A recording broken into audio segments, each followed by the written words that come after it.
അസ്സലാമു അലൈക്കും വറഹ്മത്തുള്ളാഹി. അൽഹംദുലില്ലാഹി വസ്സലാത്തു വസ്സലാമു അലാ റസൂലില്ലാഹി വഅലാ ആലിഹി വസ്വഹബിഹി അജ്മഈൻ. അമ്മാ ബഅദ്. പ്രിയമുള്ള സഹോദരങ്ങളെ, എന്തെല്ലാം ആഗ്രഹങ്ങൾ നമ്മുടെ മനസ്സിലുണ്ട്, എന്തെല്ലാം തടസ്സങ്ങൾ നമ്മുടെ ജീവിത വഴികളിലുണ്ട്. നമുക്ക് പോലും കണ്ടുപിടിക്കാൻ പറ്റാത്ത അത്രമാത്രം പ്രശ്നങ്ങൾ നമ്മുടെ എല്ലാവരുടെയും മനസ്സുകളിൽ നിറഞ്ഞു നിൽക്കുന്നുണ്ട്. യഥാർത്ഥത്തിൽ ഇതൊന്നും പരിഹരിക്കുക എന്ന് പറഞ്ഞാൽ സമ്പൂർണ്ണമായി നമുക്ക് സാധിക്കുന്ന കാര്യങ്ങളല്ല. അപ്പോൾ എല്ലാ കാര്യത്തിനും പരിഹാരമുണ്ടാക്കാൻ പറ്റുന്ന അളവറ്റ ദയാപരനും കരുണാനിധിയുമായിട്ടുള്ള അള്ളാഹു നമ്മുടെ എല്ലാ പ്രശ്നങ്ങൾക്കും പരിഹാരമുണ്ടാക്കി തരാം എന്ന് അള്ളാഹു നമുക്ക് വാക്ക് തരുന്നുണ്ട്. അപ്പോൾ എന്താണ് അതിന് വേണ്ട ആവശ്യമായ കാര്യങ്ങൾ? യഥാർത്ഥത്തിൽ 3 കാര്യങ്ങളാണ് നമ്മൾ ഇതിനു വേണ്ടി ചെയ്യേണ്ട കാര്യം. നമ്മുടെ മനോദുഃഖങ്ങൾ മാറും, നമ്മുടെ വ്യവഹാരങ്ങളിൽ നമുക്ക് ബർക്കത്തുണ്ടായിരിക്കും, നമ്മുടെ ആരോഗ്യം നമുക്ക് നിലനിന്ന് കിട്ടും. എന്തെല്ലാം നമ്മുടെ ജീവിതത്തിൻ്റെ അഭിലാഷങ്ങളുണ്ടോ അതെല്ലാം നമുക്ക് നിർവഹിച്ച് കിട്ടാൻ 3 കാര്യങ്ങളുടെ പറ്റും എന്ന് പണ്ഡിതന്മാർ പറയുന്നു. അതിലൊന്നാമത്തെ കാര്യം എന്താണെന്ന് വെച്ചാൽ ഇസ്തിഗ്ഫാറാണ്. അള്ളാഹുവോട് നമ്മൾ പാപമോചനം തേടുക. വളരെ വലിയ പ്രതിഫലാർഹമായിട്ടുള്ള ഒരു ആരാധനയാണ് ഇസ്തിഗ്ഫാർ എന്ന് പറഞ്ഞത്. നമ്മൾ തെറ്റ് ചെയ്തതുകൊണ്ട് മാത്രമല്ല, എല്ലാ സമയത്തും പാപം. നബി സ്വല്ലല്ലാഹു അലൈഹി വസല്ലം ഒരു ദിവസം 70 പ്രാവശ്യം 100 പ്രാവശ്യമൊക്കെ ഇസ്തിഗ്ഫാർ നടത്തിയിരുന്നതാണ്. മാത്രമല്ല വഹും യസ്തഗ്ഫിറൂൻ, നമ്മൾ ഇസ്തിഗ്ഫാർ നടത്തിക്കൊണ്ടിരിക്കുന്ന ആളുകൾക്ക് അവരെ ദുരന്തങ്ങളിൽ നിന്ന്, അള്ളാഹുവിൻ്റെ പരീക്ഷണങ്ങളിൽ നിന്ന്, ശിക്ഷകളിൽ നിന്ന് അള്ളാഹു കാത്തുരക്ഷിക്കും, അവരെ അള്ളാഹു ശിക്ഷിക്കില്ല എന്നൊക്കെ വിശുദ്ധ ഖുർആൻ പറയുന്നുണ്ട്. അപ്പോൾ നമ്മൾ ആത്മാർത്ഥമായി ഇസ്തിഗ്ഫാറുകൾ നടത്തിക്കൊണ്ടിരിക്കുക. വബിൽ അസ്ഹാരിഹും യസ്തഗ്ഫിറൂൻ. രാത്രി സമയത്തൊക്കെ നമ്മൾ എഴുന്നേറ്റ് നിസ്കരിക്കുമ്പോൾ ബാങ്ക് കൊടുക്കുന്നത് വരെ, സുബഹി ബാങ്ക് കൊടുക്കുന്നത് വരെ നമുക്ക് ഇസ്തിഗ്ഫാർ നടത്താം. അപ്പോൾ അതിൽ അസ്തഗ്ഫിറുല്ലാഹ് എന്ന് നമുക്ക് പറയാൻ പറ്റും. അതേപോലെ തന്നെ അസ്തഗ്ഫിറുല്ലാഹല്ലദീ ലാ ഇലാഹ ഇല്ലാ ഹുവൽ ഹയ്യുൽ ഖയ്യൂം എന്ന് നമുക്ക് പറയാൻ പറ്റും.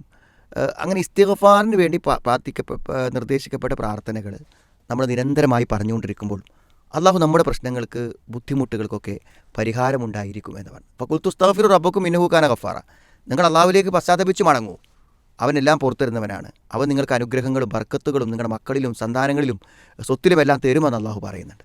അപ്പോൾ നമ്മൾ ഒഴിവ് കിട്ടുമ്പോഴും പറയുമ്പോഴൊക്കെ അസ്തഗ്ഫിറുല്ലാഹ് എന്നും അസ്തഗ്ഫിറുല്ലാഹല്ലദീ ലാ ഇലാഹ ഇല്ലാഹു എന്നുള്ള നിലക്കുള്ള പ്രാർത്ഥനകൾ നമ്മൾ എന്ത് ചെയ്യാം, ഇസ്തിഗ്ഫാർ പ്രാർത്ഥനകൾ നടത്താൻ വേണ്ടി ശ്രമിക്കാം. പിന്നെ രണ്ടാമത്തെ കാര്യം എന്ന് പറയുന്നത് ദുആ ആണ്, പ്രാർത്ഥനയാണ്. നമ്മൾക്ക് എന്താണോ ആവശ്യം അത് നമ്മൾ അള്ളാഹുവോട് വളരെ ദൃഢബോധ്യത്തോടെയും വിശ്വാസത്തോടു കൂടെയും നമ്മൾ ചോദിക്കാം. നമ്മുടെ ജീവിതത്തിലുള്ള എന്തെല്ലാം പ്രശ്നങ്ങളുണ്ടോ ആ പ്രശ്നങ്ങൾ മുഴുവനും അള്ളാഹുവോട് നമ്മൾ എന്ത് ചെയ്യുക, പറഞ്ഞുകൊണ്ടിരിക്കുക. അള്ളാഹു മസ്ലിഹി ദീനി അല്ലദീ ഹുവ അസ്മത്തു അംരി. അള്ളാഹു ദീൻ നന്നാക്കി തരണം, ദുനിയാവ് നന്നാക്കി തരണം, ആഖിറത്ത് നന്നാക്കി തരണം. എല്ലാം നമ്മളിങ്ങനെ അള്ളാഹുവോട് റബ്ബനാ ആതിനാ ഫി ദുനിയാ ഹസന വഫിൽ ആഖിറതി ഹസന വഖിനാ അദാബന്നാർ വളരെ മനസ്സിൽ തട്ടി നമ്മൾ പ്രാർത്ഥിക്കുക. നമസ്കാരങ്ങൾ പ്രതീക്ഷിച്ചുകൊണ്ടിരിക്കുന്ന സമയത്ത് പ്രാർത്ഥിക്കാം, അത്തഹിയാത്തിൻ്റെ അവസാന സമയത്ത് നമുക്ക് പ്രാർത്ഥിക്കാം, അതേപോലെ തന്നെ യാത്രാവേളയിൽ പ്രാർത്ഥിക്കാം. അപ്പോൾ പ്രാർത്ഥനകളിലൂടെ നമുക്ക് നമ്മുടെ ആഗ്രഹങ്ങളും ജീവിതത്തിൽ എന്തെല്ലാം നേടേണ്ടതുണ്ടോ അതെല്ലാം നേടാൻ നേരത്തെ ഇസ്തിഗ്ഫാർ പറഞ്ഞ പോലെ തന്നെ പ്രാർത്ഥനകളെ കൊണ്ടും അത് സാധ്യമാണ്. 3ാമത്തെ കാര്യം എന്ന് പറയുന്നത് അത് അമലുസ് സാലിഹാത്താണ് എന്ന് പറഞ്ഞാൽ സൽപ്രവർത്തനങ്ങൾ.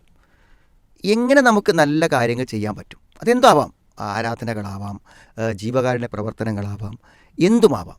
നല്ല പ്രവർത്തനങ്ങൾ നമ്മൾ വർദ്ധിപ്പിക്കുമ്പോൾ നമ്മൾ അള്ളാഹുവിലേക്ക് അടുക്കും.